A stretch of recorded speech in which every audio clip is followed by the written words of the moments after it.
고린도후서 4장 16절부터 5장 10절까지 말씀으로 보이지 않는 것에 집중하는 삶, 이 제목으로 이 시간에 하나님 말씀을 함께 나눕니다.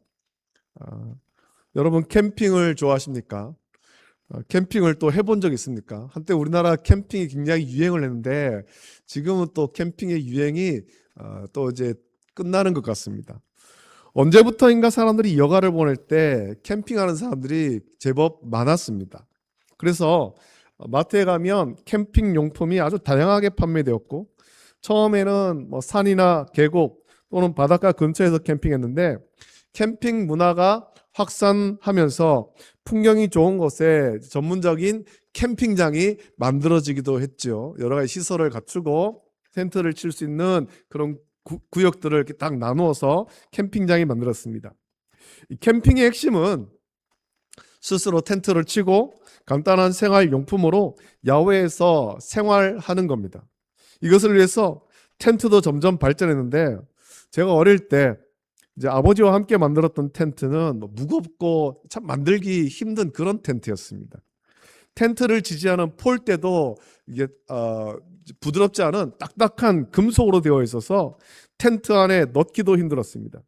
하지만 요즘 텐트는 만들기가 참 쉽게 되어 있죠. 폴대도 금속이 아닌 가볍고 잘 휘어지는 재질로 바뀌었고, 어떤 텐트는 텐트를 지지하는 그 폴대를 따로 설치할 필요도 없이 처음부터 그게 텐트에 부착되어 있어서 둥글게 말려있는 텐트를 던지면은 이게 텐트가 탁 펴지기도 합니다. 어떤 텐트는 마치 튜브에 그 바람을 넣듯이 폴대에 바람을 넣어서 만드는 그런 텐트도 있습니다. 요즘 텐트는 가볍고 만들기 쉬우면서 옛날보다 훨씬 크고 쾌적하게 만들 수가 있습니다. 하지만 아무리 좋은 텐트라도 그 텐트를 계속 집처럼 사용할 수는 없습니다. 여가를 즐기기 위해서 안 믿는 사람들 같은 경우는 주말에 가겠죠. 토요일, 주일 이렇게 겹쳐서 이제 캠핑을 가도 잠깐 하루 정도 거기서 잠을 자고 생활을 하고 그 다음 날엔 돌아서 집으로 와야 되는 겁니다. 왜냐하면 텐트는 임시로 거주하기 위해서 만든 거거든요. 어떤 영상을 보니까 캠핑을 좋아하는 사람인 것 같아요. 이제 그걸 하면서 캠핑 영상도 찍고 하는 사람인 것 같은데, 그날도 계곡 근처에서 캠핑하려고 했는데 그곳에 도착할 때부터, 영상을 보니까 도착할 때부터 비가 엄청 쏟아졌습니다. 어차피 캠핑하러 온 거니까 텐트를 만들 자리를 고르고 텐트를 세우기 시작했죠. 원래는 텐트 만드는 것이 무척 쉽게 되어 있었지만 그 영상을 보니까 그날은 폭풍우가 몰아쳐서 텐트 만들기가 무척 어려웠어요. 힘겹게 텐트를 만들었지만 그 사람은 비에 완전히 젖었고, 텐트는 아무리 튼튼하게 고정해놨지만 바람에 막 이리저리 흔들리는 거예요. 결국에는 그날 폭풍을 견디지 못하고 캠핑을 다 철수했죠. 걷어낼 때도 참 힘들었습니다. 캠핑이 재밌고 텐트에서 하룻밤 자는 것도 재밌지만 그것이 계속 편할 수는 없습니다. 우리에게 계속된 안식을 주진 못합니다. 결국 튼튼하고 따뜻한 집으로 돌아가야 되죠. 텐트는 잠깐의 즐거움을 줄 뿐입니다. 오늘 본문에서 바울은 우리의 육체를 장막집, 즉 텐트에 비유합니다. 우린 이 땅이라는 광야에서 육체라는 텐트를 입고 살아가는 순례자입니다. 여러분, 우리 육체는 영원히 거할 것이 안 되는 겁니다. 우리 육체는 영원히 살지 않습니다. 세상 사람들은 이 육체의 텐트가 전부인 양 눈에 보이는 현실에 목숨을 겁니다. 겉사람이 늙어가고 세상의 소유가 사그라질 때 그들은 절망하는 거죠. 그럼 오늘 바울은 우리에게 전혀 다른 삶의 방식을 우리에게 제시합니다. 보이지 않는 것에 집중하라는 것입니다. 눈에 보이는 우리 육체의 삶에 집중하는 것이 아니라 보이지 않는 그러나 영원한 그것에 집중하라라는 겁니다. 눈에 보이는 텐트가 낡아가는 것을 두려워하지 말고 눈에 보이지 않는 영원한 집과 하나님의 영광을 바라보라라고 오늘 우리에게 말씀하고 있습니다. 오늘 본문을 통해서 우리는 과연 무엇을 바라봐야 하며 또 궁극적으로는 어떤 사람이 되어야 되는지 그리고 이 땅에서 어떻게 살아야 하는지를 말씀을 통해서 묵상하고 함께 은혜 나누기를 원합니다. 먼저 바울은 성도의 시선이 어디를 향해야 되는지를 명확히 가르쳐주고 있죠. 16절 말씀 보면 4장 16절 보면 그러므로 우리가 낙심하지 아니하노니 우리의 겉사람은 낡아지나 우리의 속사람은 날로 새로워지도다 라고 말씀하고 있습니다. 우리가 이 말씀을 참 잘 압니다. 많은 경우에 이 말씀 많이 들었죠. 여기서 이 겉사람은 우리의 육체와 세상에 속한 외적인 조건을 의미합니다. 시간의 흐름을 거스를 수 있는 사람은 아무도 없습니다. 아무도. 젊을 때 20대 때는 참 피부도 참 탄탄하고 탄력 있고 건강도 있고 그렇지만 나이가 들수록 우리 피부도 점점 힘을 잃고 근육도 빠지고 늙게 되는 거예요. 나이가 들면 기력은 쇠하고 질병이 찾아오며 기억력도 흐릿해집니다. 이것은 타락한 세상의 자연스러운 이치예요. 세상은 겉사람을 꾸미고 노화를 늦추는데 아주 천문학적인 그런 돈을 쓰지만 누구도 이 낡아짐을 막을 수가 없습니다. 세상에 아무리 많은 돈을 가지고 있는 사람이라도 또 아무리 뛰어난 지식을 가진 과학자라 하더라도 우리의 늙어짐을 막을 수는 없는 거예요. 노화를 막을 수 없죠. 그러나 성도에게는 놀라운 반전이 있습니다. 우리의 겉사람, 우리 육체는 낡아지지만 성령으로 거듭난 속사람은 날로 새로워진다라는 겁니다. 속사람은 늙는 것이 아니라 새로워지는 거예요. 이것이 성화의 신비죠. 우리 예수 그리스도를 구주로 영접하고 우리가 성령으로 변화되어가는 이 과정 속에 우리의 속사람은 날로 새로워지는 것입니다. 날로 새 힘을 얻게 되는 것입니다.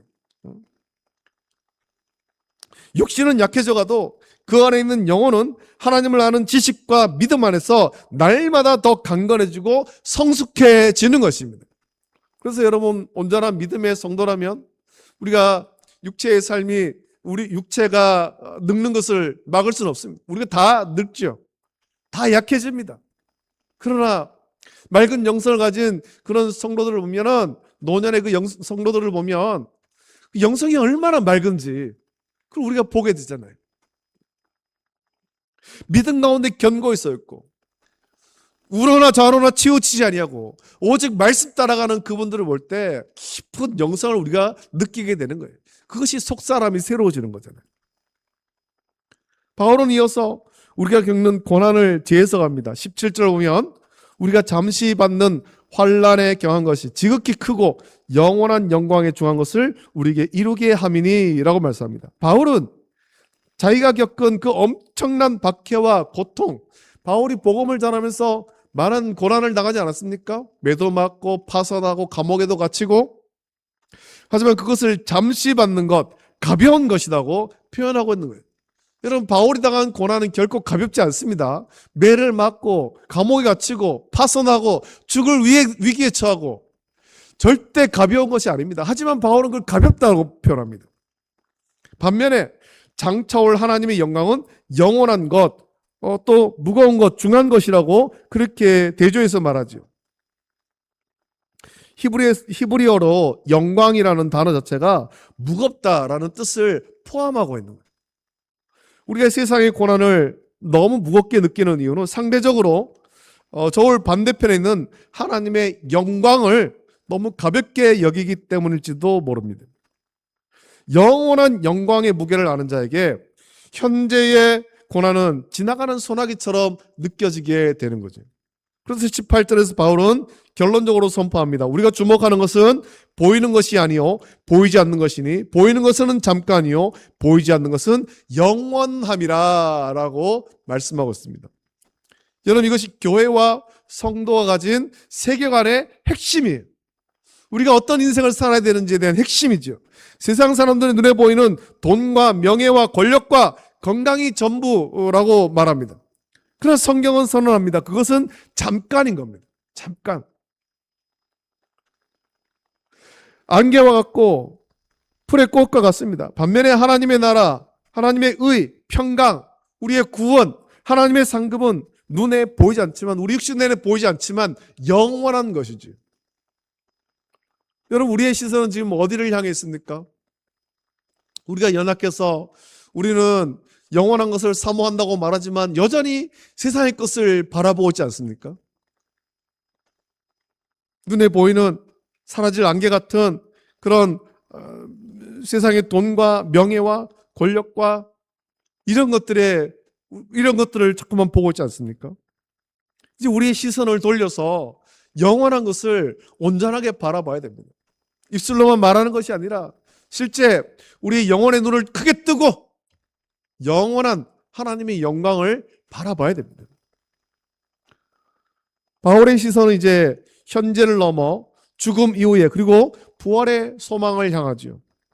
5장 1절을 보면 만일 땅에 있는 우리의 장막집이 무너지면 하나님께서 지으신 집 곧 손으로 지은 것이 아니요 하늘에 있는 영원한 집이 우리에게 있는 줄 아느니라 라고 말씀합니다. 여기서 이 장막집은 헬라어로 스케네, 즉 텐트입니다. 유목민들이 이동할 때 잠시 사용하는 거처입니다. 바울은 우리의 육체를 텐트라고 비유합니다.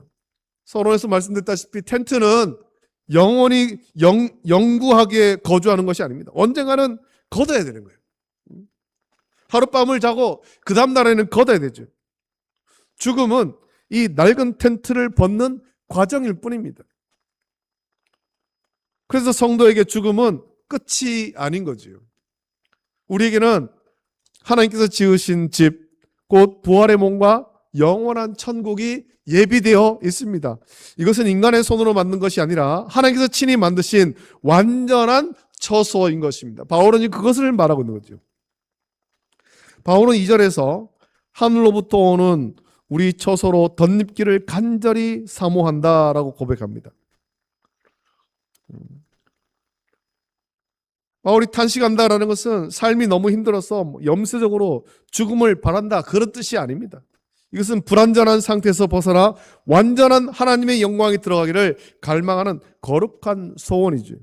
마치 신부가 결혼식 날 입을 드레스를 고대하듯이 성도는 부활의 영광스러운 몸을 입기를 간절히 소망해야 되는 겁니다. 우리가 지금 현재 육체를 입고 육체로 삶을 살고 있지만 저와 여러분들 소망하는 것은 부활의 몸, 영광스러운 부활의 몸 입기를 간절히 사모해야 되는 거예요. 어떻게 이 사실을 우리가 확신할 수 있습니까? 5절 보면 곧 이것을 우리에게 이루게 하시고 보증으로 성령을 우리에게 주신 이는 하나님이시니라 라고 말씀하고 있습니다. 하나님께서는 우리에게 성령을 보증으로 주셨습니다. 여러분, 이 보증이라는 단어 알잖아요? 보증은 상업용어로 계약금, 착수금 그런 것을 의미하죠. 계약금을 치렀다는 것은 잔금을 반드시 치르고 그 물건을 소유하겠다는 강력한 의지의 표현입니다. 우리 안에 계신 성령님은 장차 우리가 누릴 천국 영광의 미리 맛봄이자 또 하나님께서 우리를 끝까지 책임지시고 부활시킬 것이라는 확실한 보증인 것입니다. 그래서 우리는 7절 말씀처럼 믿음으로 행하고 보는 것으로 행하지 아니합니다. 눈에 보이는 현실은 때로 우리를 속입니다. 절망적인 상황이 우리를 애워싸 할 수 있습니다. 그러나 믿음의 눈을 뜬 자는 장막집 뒤에 예비된 영원한 집을 바라보는 겁니다.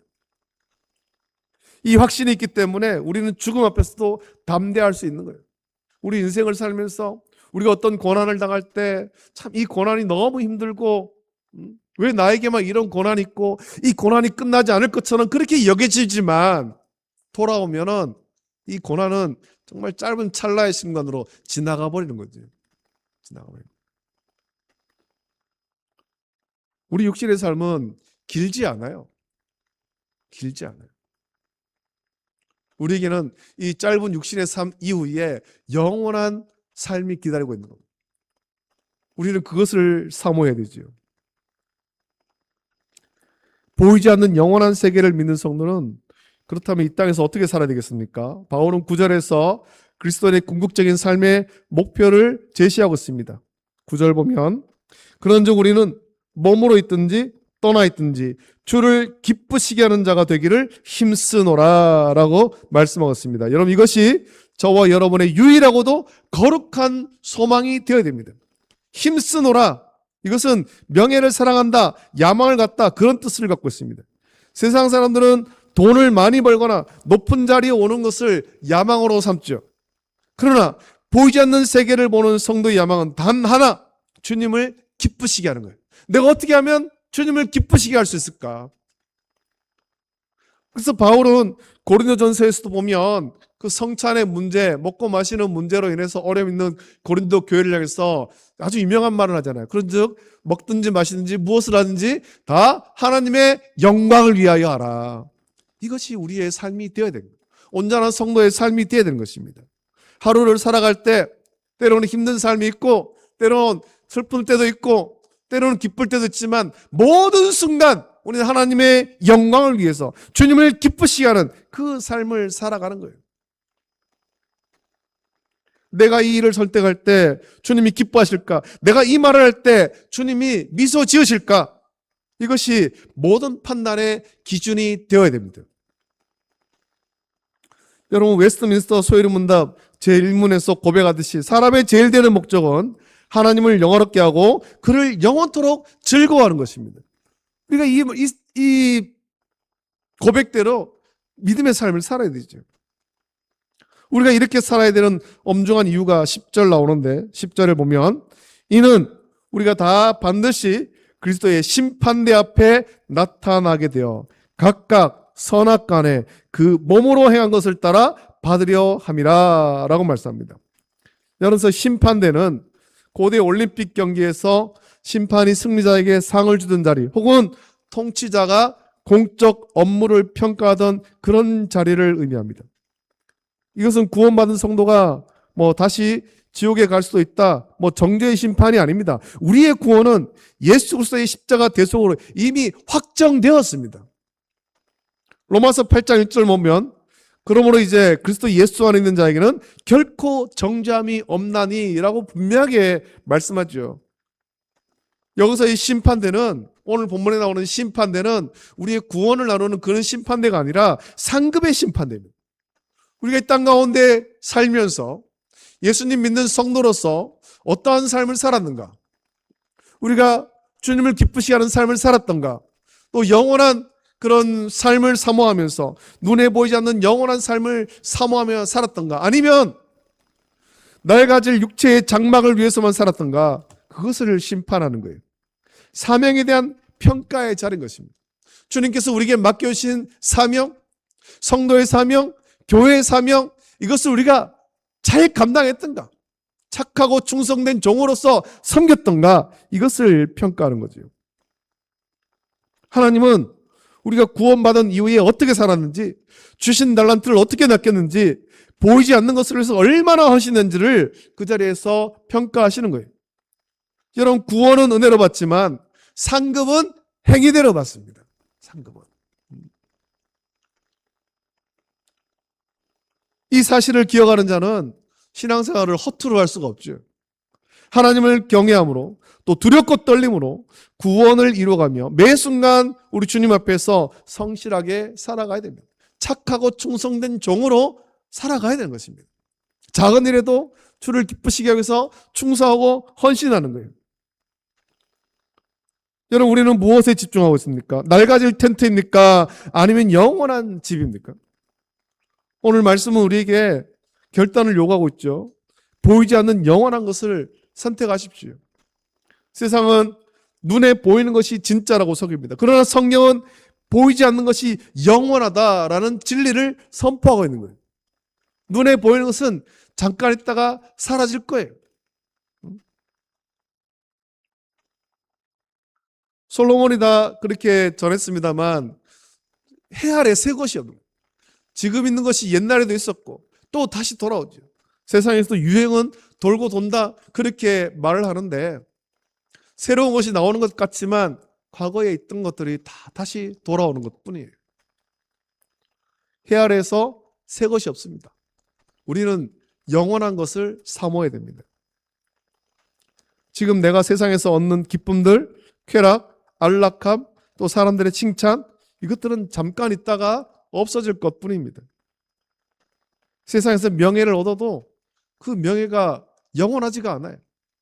반면에 복음을 위한 수고, 이름 없이 빚도 없이 섬기는 봉사, 골방에서의 기도, 원수를 사랑하는 인내는 눈에 보이지 않지만 하나님 나라의 영원한 상급으로 쌓이는 겁니다.